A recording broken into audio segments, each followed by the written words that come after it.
দেখো বন্ধুরা, আজ আমি বানাতে চলেছি ছোলার ডাল। তো সেই জন্য আমি ছোলাটাকে 2-3 ঘন্টা ধরে জলে ভিজিয়ে রেখেছিলাম।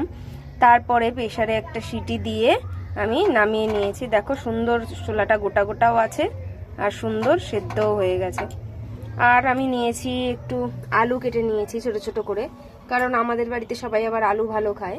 তো ছোলার ডালে অল্প একটু আলু দেবো।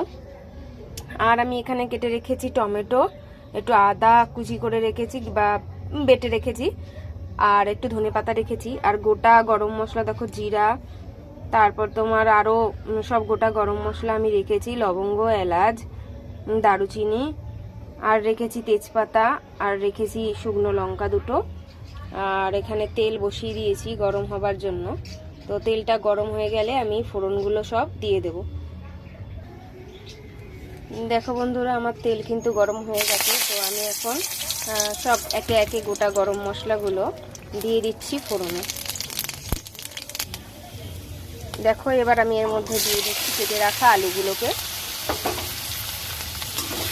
এবার এই আলুগুলোকে একটু ভাজা ভাজা করব, লালচে লালচে করে হালকা।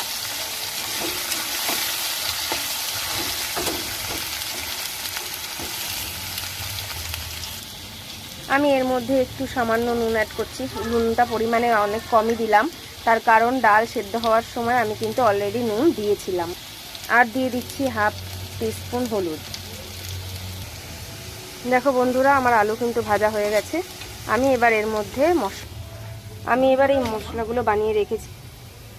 আমি টমেটো, আদা বাটা, অল্প একটু লঙ্কার গুঁড়ো, একটু জিরের গুঁড়ো, একটু ধনের গুঁড়ো, এই পুরো মশলাটা এর মধ্যে একটু জল দিয়ে আমি এটাকে দিয়ে দেবো কড়াইতে।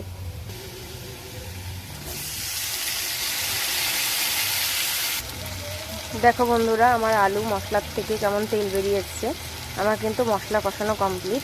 এবার আমি ওই সেদ্ধ করে রাখা ডালটা এর মধ্যে, জল সমেত যে ডালটা সেদ্ধ করে রেখেছি ওটা দিয়ে দেবো। দেখো বন্ধুরা, আমি কিন্তু সেদ্ধ করে ডালটা দিয়ে দিয়েছি। এইবারে আর একটু জল যদি তোমাদের লাগে বা আমার ওইটার মধ্যে আর একটু জল লাগবে, তাহলে আমি আর একটু গরম জল করে সেই গরম জলটার মধ্যে দিয়ে দেবো।